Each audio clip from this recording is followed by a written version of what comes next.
What if the real breakthrough is freeing your high performers from low value work? Now, in this episode, we're going to uncover how smart outsourcing can act as a growth lever, freeing your teams to focus on what really moves the needle in your business. Welcome to Fortify Live with your host, Ford Saeks. Today's guest is Brad Stevens, a trailblazer in the outsourcing and business growth space. He's the founder and CEO of Outsource Access. Now, he has helped countless entrepreneurs and franchise leaders streamline their operations, reduce costs, and scale efficiently by tapping into the global talent. Now, he's got years of experience in building and scaling companies. Brad brings these powerful insights. Thank you, Brad, for joining us on Fortify Live. Super excited to be here, sir. Thank you for the time. Well, let's start out with, how'd you get into this business? Share with our listeners, and we're live right now on Facebook and LinkedIn and YouTube and a few other places, but share with our listeners a little bit about how did you get into this business and how have you been able to grow when there's so many other, I'm going to call posers, everybody, we're both EO members, and there's so many companies in EO that are jumping on the outsourcing bandwagon, but they are still making the mistakes that you've already solved. So tell us a little bit about your background and how you got into this.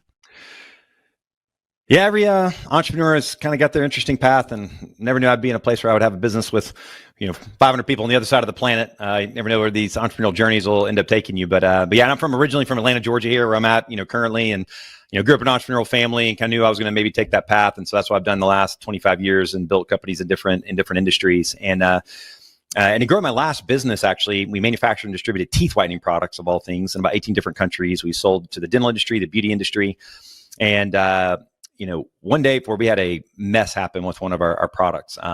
We had a really successful product of ours, and the next batch that we ordered from our manufacturer out of Taiwan, they changed a component and basically caused this massive failure when we shipped it to all of our customers. And that created a kind of a forcing function for me. I'd heard about the whole offshoring, outsourcing world, but at that point, I had to make dollars stretch. And so really kind of dug in. Everybody read, Tim Ferriss's 4-Hour Work Week, 20 years ago, and heard about this whole world and how it works. And so I had to become a student of it fast to make dollars stretch really as a necessity for my business. And that's where I began my journey initially, is understanding, Elance and Odesk were the platforms back then. Where do you find people? What are they capable of? Obviously very cost effective, but it's learning how the whole ecosystem works. And so it helped me save my business kind of at the time. And I wanted to end up bringing that experience to other small and medium businesses. It was game changing. And most small to medium business, when they think of outsourcing and offshoring, they think of call centers and, in other countries, they don't think of it as integrated people that can work side by side inside their business. So ended up selling that business, and it was actually my EO forum that kept encouraging me to go down that path. And so I did a lot of speaking and educating, spoke for 80 or 90 EO chapters and EO and YPO, and then decided to go ahead and launch my own, operation. And so, 2019, put our shingle up for Outsource Access, and it's our 6th year this past year celebrating. And we grew to 500 employees in about 4.5 years, servicing 85 different industries with a very specific model to really make this a sustainable, successful experience for small to medium businesses, overcoming the typical failure points that they've experienced when it comes to exploring offshore and virtual assistants and so forth. So we've got listeners right now that are entrepreneurs, franchisees, franchisors, other experts and speakers and solopreneurs in a lot of different industries, B2B, B2C. Now, for my business, I run a digital marketing agency, and, I've spent over $1 million on Upwork. So I've used a lot of contractors, literally over $1 million. And I've got some good contractors and bad contractors. And when I joined some of the EO conferences, I've been an EO member now for like 15, 20 years. But when I would go to the recent conferences, there's always these booths and these people. And I would say, okay, we do a Zoom call with the vendor, and he's like, look, we're different than everybody else. The people work directly for us. We train them. We vet them. We make sure that they know your bit. So I get this big sales pitch, right? So high expectations. Yeah. Then I pay a minimum of $2,000, let's say, for 3 months or 6 months, whatever the contract was. And I'm expecting to have this person who's supposed to be able to speak English, who's supposed to be able to execute on, I wouldn't call low-level tasks, but they should be able to do the tasks that, social media posting, reviewing, outreach, whatever we contract. So I was trying to get 3 employees, one for administration, one for sales, and one for social media. And we went through 4 different vendors. And, I always have to ask myself, Brad, who's at the scene of the crime? Was it me? Did I not set clear expectations? Sure. Or was it the vendor?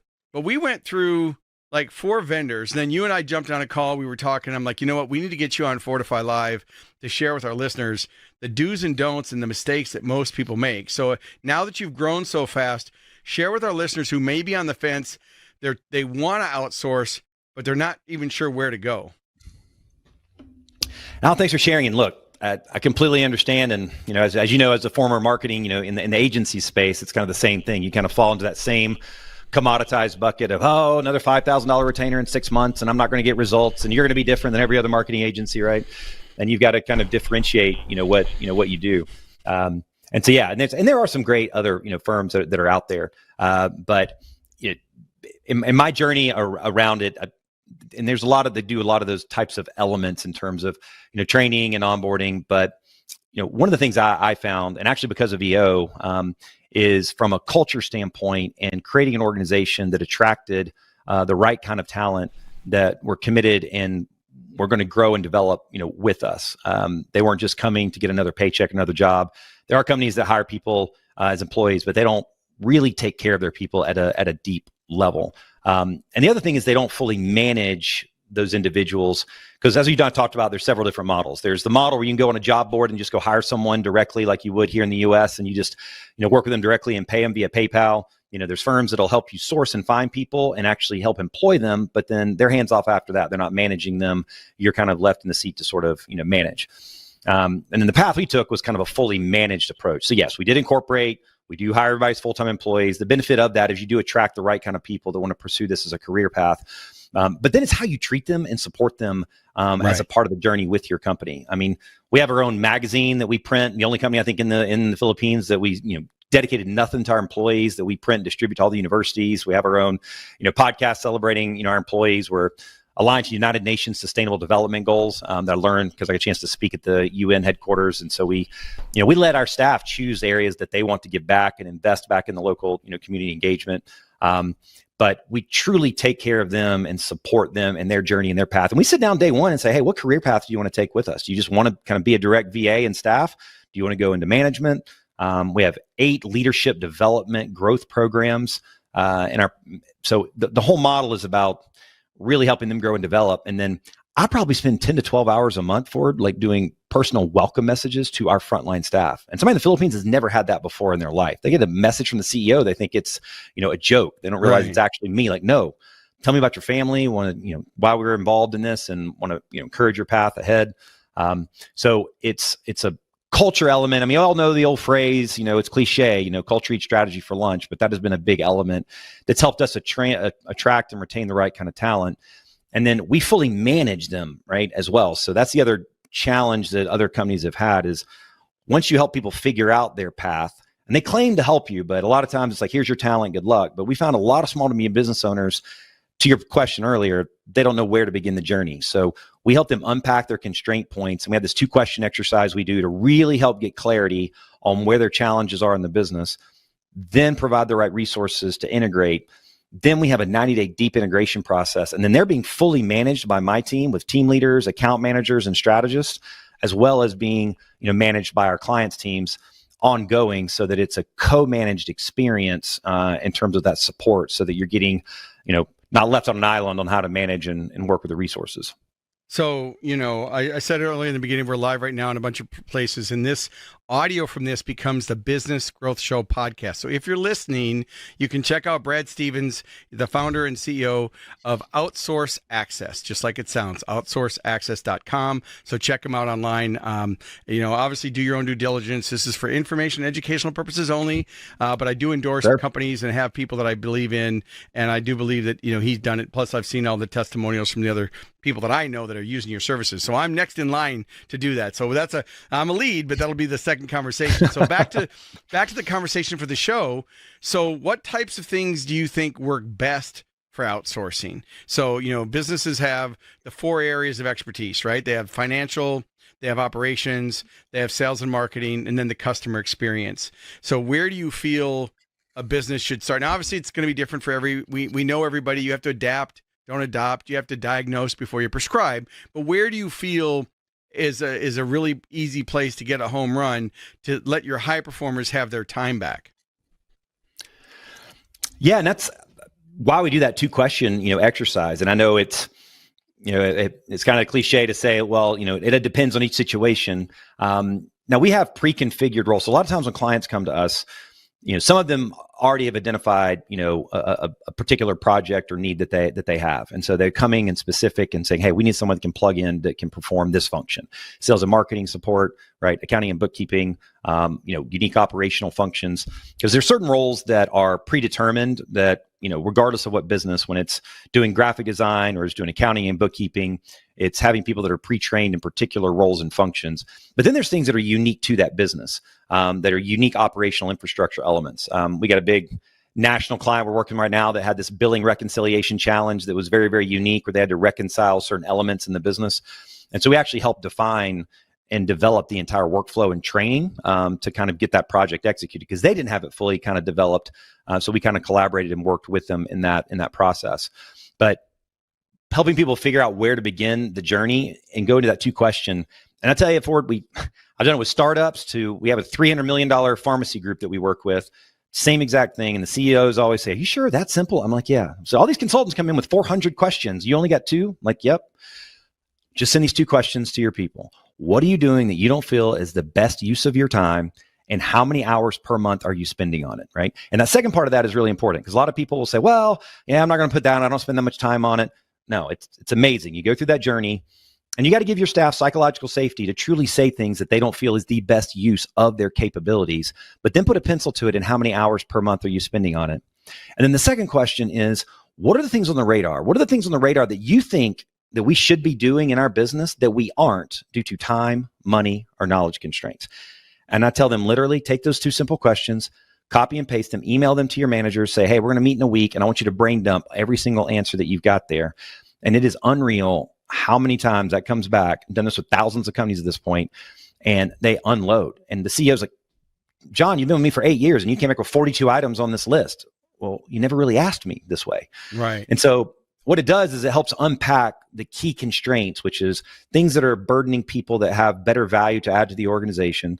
And then the things that you're not getting to in the business, right? Like getting certain, that one pharmacy client of ours that they had one project. They're like, hey, the director of operations said, if I could get this one report in my inbox every day that had this information, I could have a huge impact on our business. We did it. We helped them make it happen. $50,000 impact on their business next quarter by having that second question answered. What do you think we should be doing if we had the time and resources? And so that creates a whole runway. And then from that, we prioritize and say, okay, which of these could have the highest impact? And some of them may be, hey, I got my VP of sales. I no longer want him managing the CRM and doing LinkedIn outreach and automation. Let's get somebody taking that off his plate so he can have more FaceTime and conversations closing deals and take that 22 hours a month of administrative work that's going to have an impact. Or, hey, accounting and bookkeeping, we have a big hotel chain we're working with that brought on 5 people now doing all their accounting and bookkeeping that was bogging down their entire property management team. So that was the first thing that made sense. So each business, it can either be top line related. I mean, everybody loves top line, right? We all want to drive top line revenue. So that time's an opportunity. But sometimes it's, efficiency and operation elements that can free up people that then translates into more top line opportunity. Well, I know for me, I've with the invent of AI in the last 5 years, even though, officially 2.5 years ago, but I've been using and outsourcing, like I said, on Upwork and some Odesk in the past. Now I just use Upwork for a few things. And I've got some people that we've worked with for a long, long time that are kind of like our employees. I mean, they're on a retainer every week. We pay them. So hypothetically for this recording, no, they're contractors. We do not set their hours. It's an outsourced contractor. They're not employees. I'm not paying payroll tax. Okay, so just to be clear, for anybody who might be listening or any of our AI devices that are listening. But I know one of the things that made you guys different too is in the process of identifying the roles that you're looking for, you help those organizations define what those roles are. So you're not just saying, tell me what you want and you build it. Like for me, I'm a keynote speaker. So I open the franchise conferences, associations and events. And, I'll go to the client and I'll ask them what their outcome is. But as soon as the client says, well, we want this agenda and you want this, I'm like, if you're asking the wrong question, the answer doesn't matter. Look, I'll hit the target. Just let me know what the targets are, and I'll make sure that we do it. So I know it's pretty much similar and the same with outsourcing, but you guys also then help create the systems so that if the person who they first pick isn't right, it's easy to replace them with someone else. Certainly. I mean, Well, it all starts in the beginning process because ideally, I mean, I'm a big, measure 10 times, cut once kind of person. And so, back to our hiring process and our filtering, I mean, we get through, when people look at profiles, when we send them over, they're like, geez, I don't even do that with my W-2 people here in the US.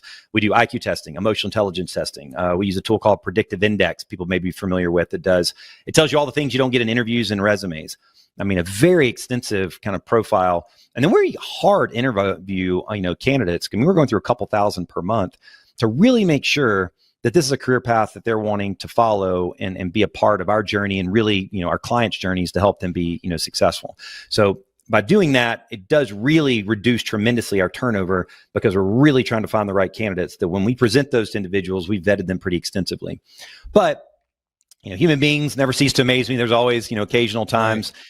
And it may be a life event that happened to someone or otherwise. But yes, from the very beginning, as a part of the journey is first, we're really kind of a consulting advisory to figure out the constraints and challenges they're navigating, identify what roles we want to start with, identify the individuals, help them interview the candidates. And then once they make that selection, then we have a very granular integration process that we have weekly meetings with our team leader, our account manager, the staff that's performing the work and their team. And then weekly touch bases every single week up to 90 days, right? Because we want to make sure we are putting all the hands together. But to your question, a key thing we do is we create a playbook. So from day one, we create a very detailed documented playbook of every single thing that we are doing for that client, all the processes, all the protocols. And Ford, honestly, it's something that I just can't imagine not doing being in this industry, but a lot of our competitors don't think do so because our clients have told us, Brad, look, hey, we love our staff. I said, but you've created a 90-page playbook of all our processes for our business that alone is worth 15 or 20 grand. But that's a part of just what we do in our organization. So we create that playbook for a couple of reasons. And the client owns it from the very beginning. We ever part ways and we don't do long-term. We ask for 90 days, then we're just doing a 30-day notice. Because I believe if you perform, people are going to stay with you. I hate being locked into these long-term contracts. Yeah. But that playbook is it allows them to now get processes documented in their organization that haven't been documented before.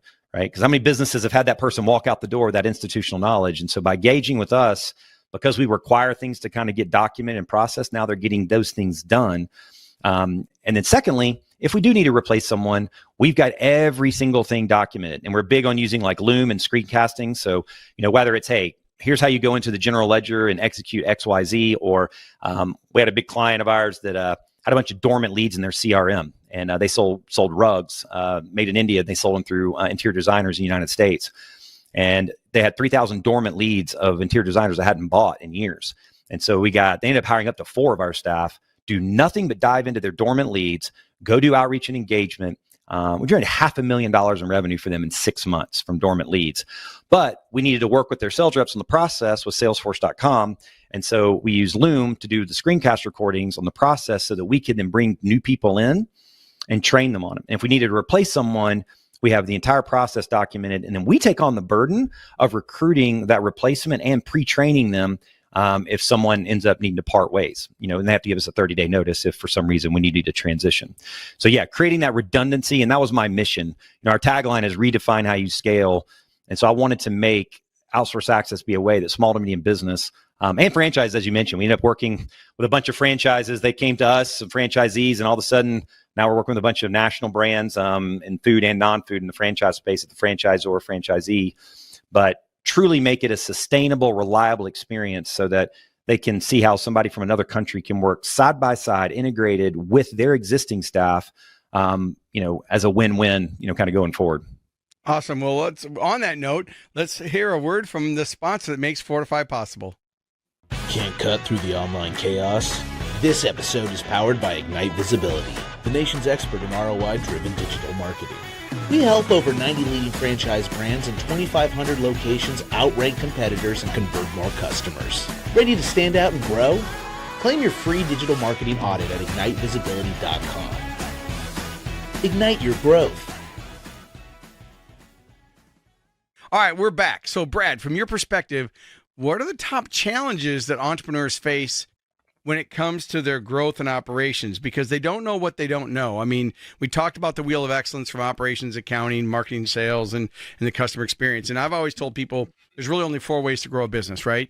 Get more high-value customers, not more customers, more high-value clients and customers. increase the average transaction by adding more value. So how do you add more value? Number 3, how do you increase the frequency or referrals? So how do you get more people to refer you or to come back, depending on the model, which in your case, it's a subscription model or a continuity model. And then the 4th one is improve operations. And so for me, I've always struggled with that, improving the operational side. I've thrown money at it, but I haven't had a good partner like you that can come in and actually look at what our business is to help decide. So when you look at your clients, the reason I'm bringing this up is I know when someone hires me, let's say leadership, they say they want leadership, but maybe it's culture, leadership, management, team building, communication, change. Like there's so many, what they think the problem is isn't necessarily what the problem is. Have you seen that when you work with your prospects and clients? Oh, certainly. And I know I keep going back to this 2-questional exercise thing, and I'll share with everybody. We have a free template we can send if you ever want to kind of explore it in your own organization. Yeah, go ahead and give the link. I mean, can they get it on your site at Outsource Access? Yeah, we'll send. We've got and I do this when I was speaking. We got an email address we set up called tools, TOOLS, tools@outsourceaccess.com. And if you just put Fortify in the subject line, not to write a note or anything of that nature, just shoot it over. And as you can imagine, have a VA that manages that inbox, and we'll shoot you a whole bunch of tools and resources. And we'll send you an exact Google template document and with an instructional video of how you can do this 2-question exercise within your organization, because it's so simple, but unpacked a lot of those challenges. There's some applause there. We got our own sound effects. So I want to make sure everybody heard it. It's tools@outsourceaccess.com. All right. So make sure you email it, put Fortify in the subject line, or just put tools. They'll get it. They'll understand. And then that way they'll send the information back to you for the bonuses. That's great. I have things I do when I'm on podcasts. So I think that's great. And I like, people, I'm going to shift gears for just 2 seconds. If you're taking the time to be a guest on a podcast, you need to do something of giving them a lead magnet. Now, I know that's not the topic of today's conversation, but we're all here for marketing, right? We're doing this. We're producing content. This content gets repurposed on Facebook and LinkedIn and YouTube and TikTok and a few other places. And it gets transcribed, becomes a blog. It goes on YouTube, comes shorts. And, you should always have a lead magnet to get new people on your list. So I'm getting exposed to Brad's list because when we post this, he's going to say, hey, I was just a featured guest on this. So it's going to go to his customers. And then when I post, hey, I just had this guest, Brad Stevens, it's going to my list. So as a business owner, you need to ask yourself, 1, how do you increase visibility? And 2, make sure you add something of value. So that was a quick little brain fart detour that we took. Hey. So tools, I believe it. Tools@outsourceaccess.com. Okay. So they're going to get those templates, and that's going to help them understand where to start to have that conversation. I really like that it's simple. I mean, keeping it simple is way better. I always say start simple, get complicated later. Well, the interesting byproduct of it is the culture lift. I had no idea how this 2-question exercise would impact businesses, but by inviting employees to share, right, where their constraints are and where they don't feel their time is best being used and where they think the business could be doing things that it's not doing, it creates this culture lift and it creates a sense of voice, right? I mean, anybody here that runs scaling up or EOS and so forth, a key element to that is letting your employees be a part of unpacking. And when they can own what the challenges are, right, then that's when things can really, catch scale and drive forward. And so in that template that we share, we kind of have an instructional video, and then we've done over 4 million hours of work for clients in 85 different industries in every function: marketing, operations, sales, customer service. And so one of the tabs in there, we've got over 700 tasks pulled right from the work that we've done, organized by all the internal business functions, operations, marketing, and sales. Wow. That you can scan through. And so it's a great primer from people who are beginning this 2-question exercise. Watch the short little instruction video, and then scan through those tasks. And people are blown away, like, oh, they can do that, and they can do that. And it may not be exactly from their business, sure, but it triggers their ideas. And then the final step is to kind of do, the exercise, themselves. And so to get back to your original question is like, do people end up do they not know what the real problem is? And by going through that exercise, it unpacks friction and constraints that a lot of times organizations don't see. As they grow, bureaucracy happens and things overlay. I mean, I had this one client that's like, the staff, did this exercise, and I got a chance to do it in person here in Atlanta. I don't get to do very often. And, she's like, yeah, I'm still doing ABC reports, and I spend 5 hours a month doing it. And the CEO's like, you still do ABC reports? Like, yeah, I still do them for the last 2 years. I never look at those. Well, I still do them. Right. So it's these things, and like that's 5 hours of this person, who could, right, who's a $100,000, employee. So it creates the interesting does it, even if you never even outsource a thing at all, right? Doing this exercise creates a dialogue and conversation to figure out where are their challenges and where does one hand know what the other hand is doing in the organization to kind of unpack and to really shape up, okay, what are our real problems?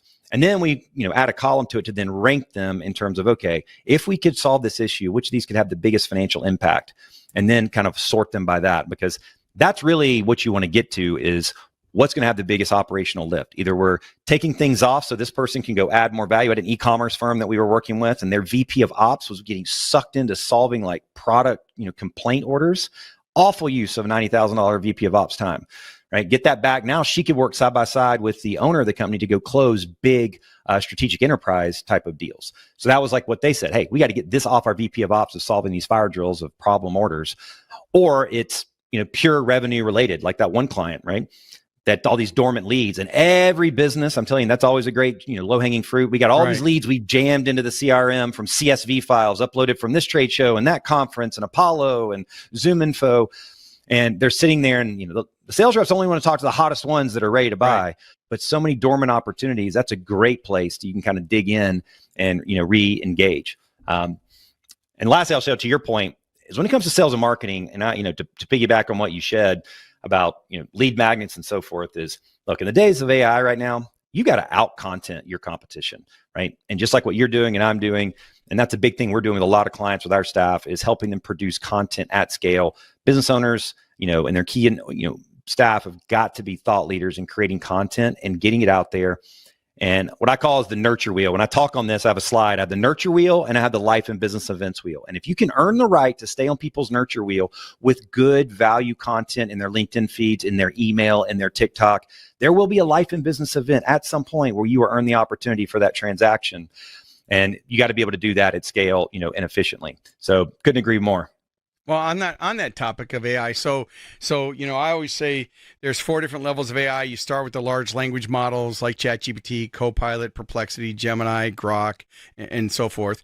And then you have the specialty products that are designed to do one or two things, leveraging social media, cutting up videos, whatever. And there's thousands. You can go to Futurepedia or AI tools and look them up. Both those you can Google everybody, and you'll get to directories. And then the next level is digital assistants. Now, not to be confused with what Brad's offering with a real person, but it's where you've created custom GPTs, Perplexity spaces, Claude projects, which are designed to be trained to do a specific task. And then, of course, you have workflow automations with Make.com and Zapier and N8N. And so if you're confused by any of the things I said in the last 30 seconds, go to profitrichresults.com/AI-training. So it's my website. It's on the screen if you're looking here. It's profitrichresults.com/AI-training. That'll get you opted into a masterclass on AI, because the biggest thing I'm finding is in AI right now is people come from two different camps. They're either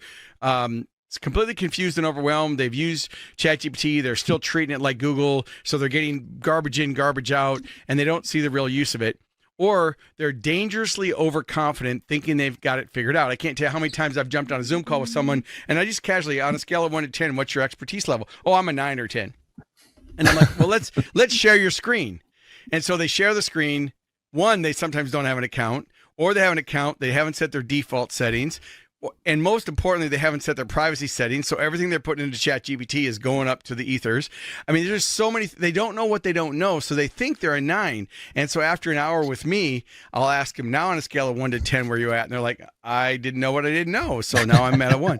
But I think it's important to remember that anybody with a laptop is calling themselves an AI expert. Certainly as a keynote speaker right now in the space, it's getting flooded. Everybody who can't make it as a regular speaker is now an AI speaker. And we're not talking about giving book reports. We're talking about giving real answers. So shameless plug for me, but back to the conversation of this topic in outsourcing. AI and automation are they're shaping outsourcing.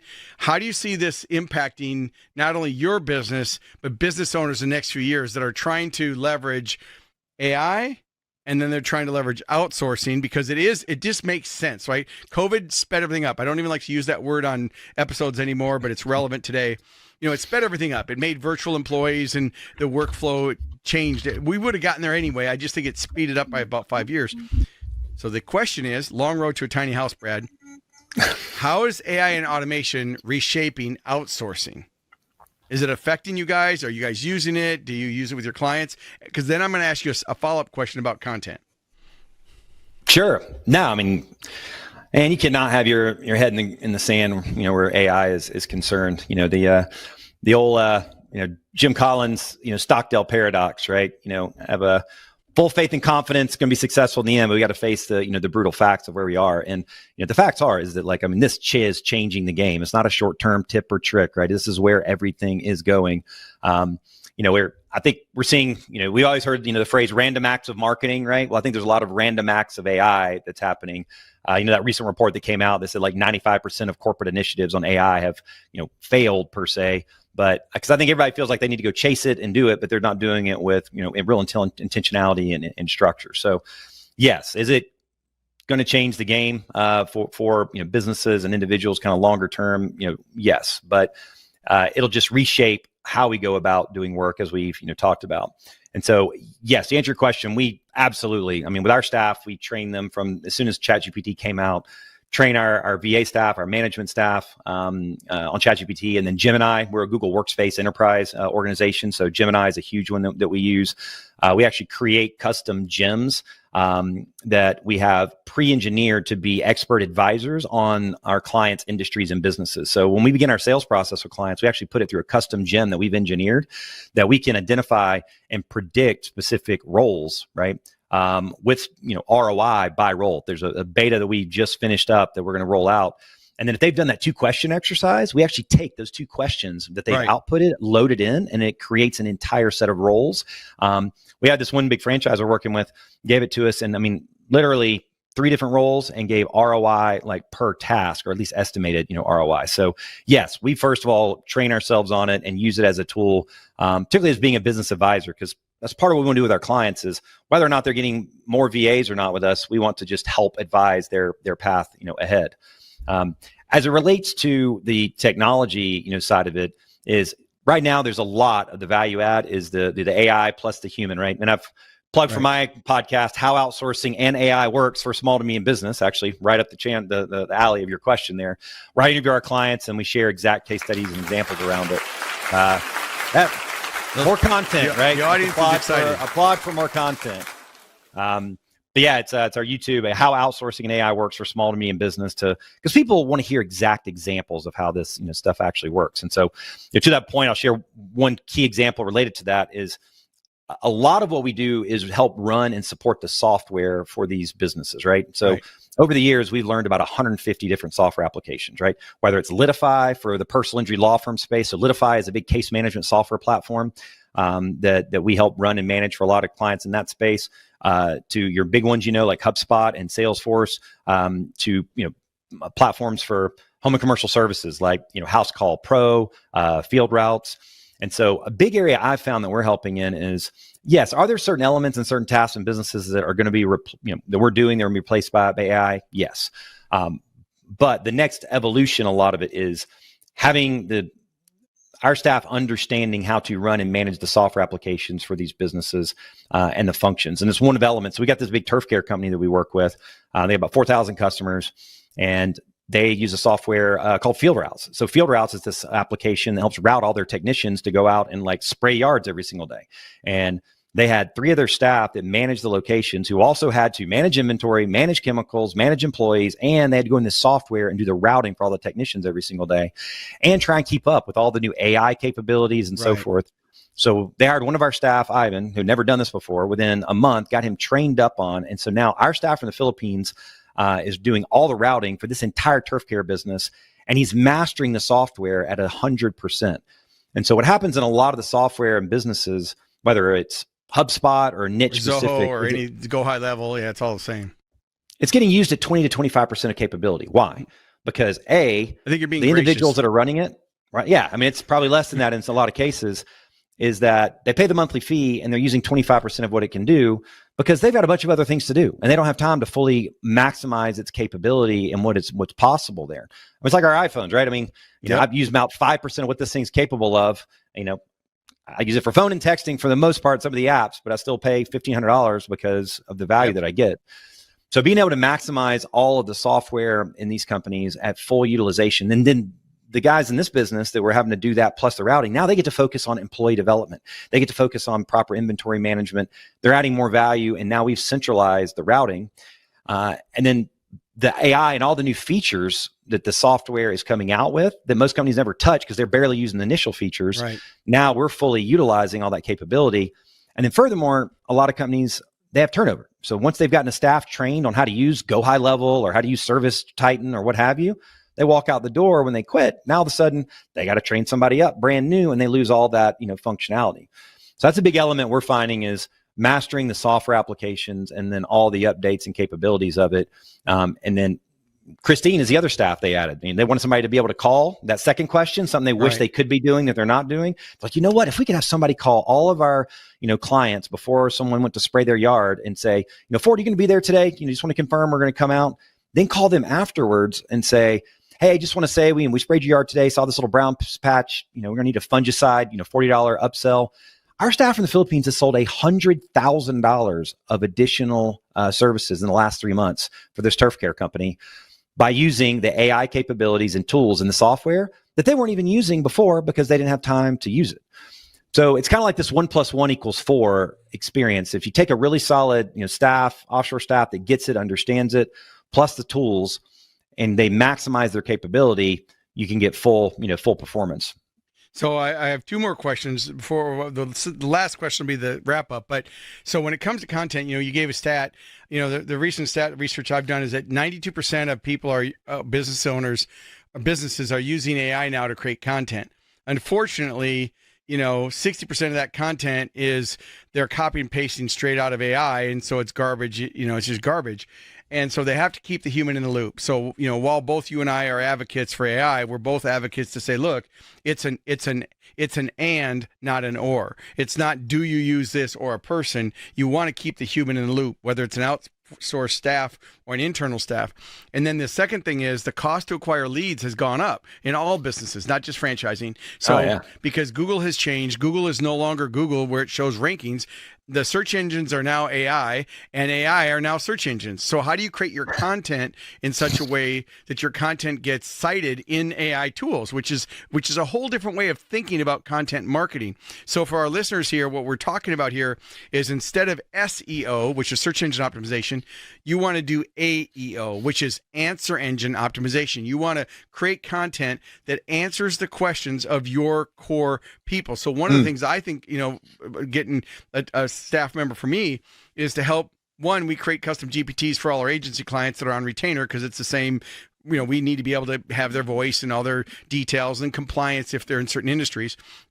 But we want to take a look at the top 100 questions that their ideal client has at the different phases of the buying process. So whether it's awareness, they're aware they're a problem, now they start researching, now they're comparing this one to this one, and now they're shopping and buying. So it's coming up with that master list of questions. We use AI to do that too, but we also use surveys with the clients, and we also send emails out to their staff and say, what are the top 50 questions you can answer? Because the more questions you can answer formatted in a way that's valuable, added and formatted and concise, that has your brand voice, not just content for content. So both of us are saying the same thing.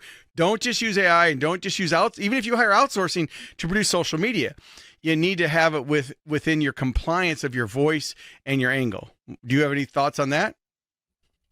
No, I mean, I completely agree. I mean, it's what I've been preaching very much as well. I think that, the know, like, and trust element is more critical than ever now, with AI producing so much at scale. And I think a lot of decision makers in business and business owners are, it's always been the best path if you can get someone to engage, from a referral standpoint or to, follow from a thought leadership standpoint.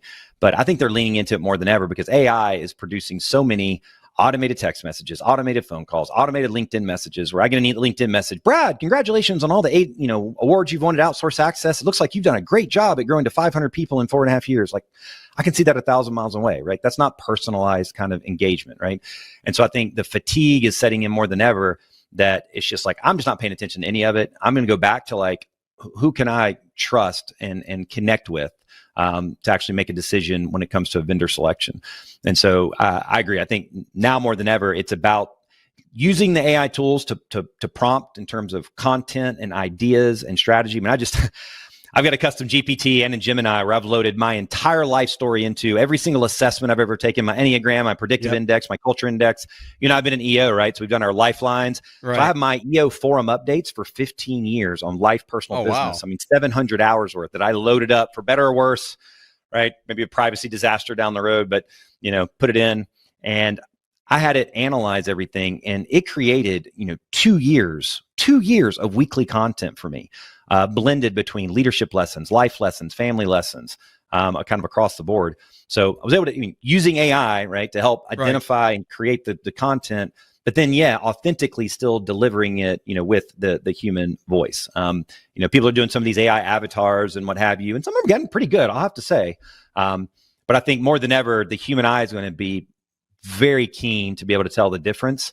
And, for those CEOs that are complete introverts and don't feel comfortable being in front of a camera and so forth, it's going to be a challenge long term. I mean, I think this is the path that most are going to have to take. I mean, I always go back to the old Wendy's analogy, right? Remember when Dave Thomas, right, used to be the face of Wendy's, and you didn't buy a Wendy's burger because of the Wendy's brand and because of the yellow and blue colors. It was Dave Thomas, old grandpa, in his blue apron and his white shirt that you could connect and identify with. And so, I think we're seeing the same, right, across the board in business. And that's why you're seeing such growth, I think, in thought leadership and CEOs writing books and coming up with podcasts and then activating their C-suite to do the same thing. Yeah, exactly. So using AI to craft the content path, but authentically producing the content, is going to be still key. Yeah, people ask me, they said, as a keynote speaker, are you afraid that they're not going to have conferences? And I'm like, no. Do you think CDs and I'm dating myself, CDs and streaming music prevented people from doing concerts? I think that we're going to see the pendulum shift as everybody jumps on the AI bandwagon. It's going to be harder to know what's real, what's fake.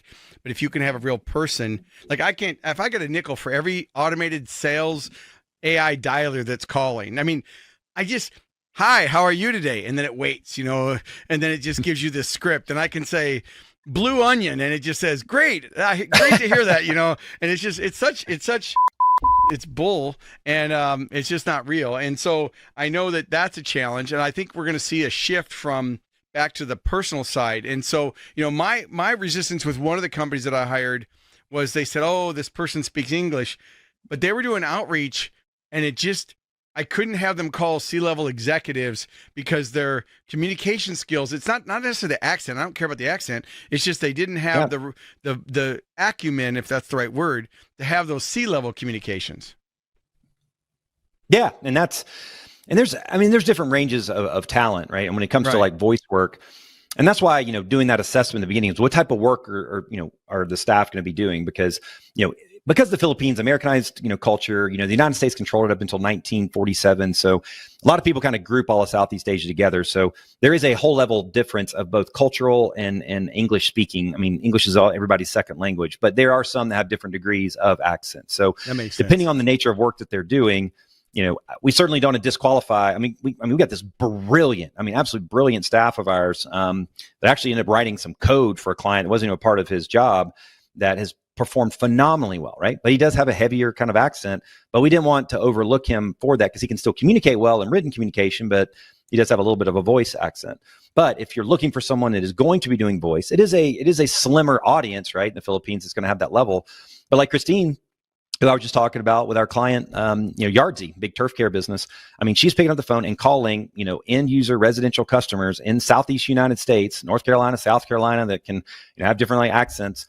And she's communicating, educating, and directly upselling. And I think part of what's happened is a lot of people associate slight accent with incompetency because a lot of these big firms that have gotten customer service in these other countries, they don't train them well, right? So when we get on the phone with our cable company and they can't answer our questions, they're like, okay, accent equals incompetency, and so therefore I'm going to put them all in that bucket.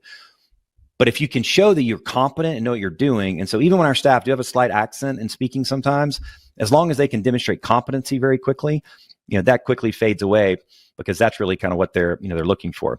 And there's a cool tool, CRISP, K-R-I-S-P, which is actually an accent neutralization tool. So if somebody does have a slight accent and somebody wants it completely pristine, it's actually a tool that we've engaged that we can use to remove any slight accent elements to it. Well, that's really cool. Well, any closing thoughts you have as we wrap this up today?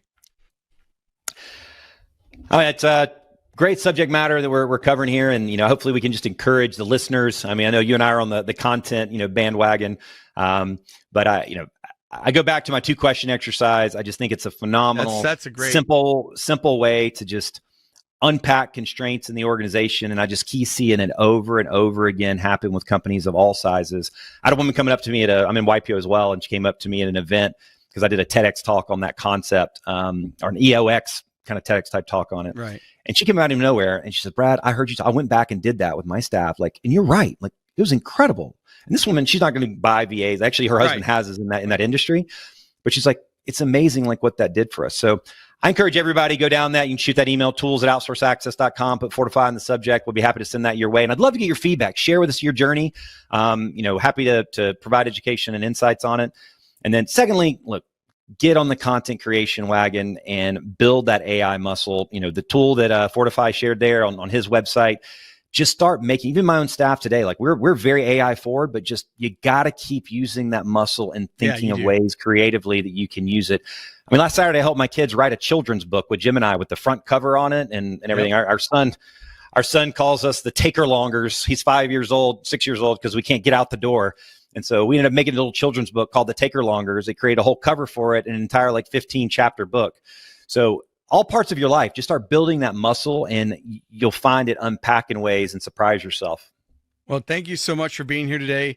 And thanks for tuning in to Fortify Live, where we're all about accelerating your business growth. Until next time, keep innovating, keep growing, and keep fortifying your success. Thanks again, Brad. My pleasure, everybody. Take care. Thank you for tuning in to Fortify Live. Make sure to like, comment, and share this episode on your favorite social media platform. And don't forget to subscribe to the Business Growth Show podcast, available wherever you get your podcast streaming fix. We air weekly at 11 a.m. Central Time. So until next week, keep pushing the boundaries and never stop growing.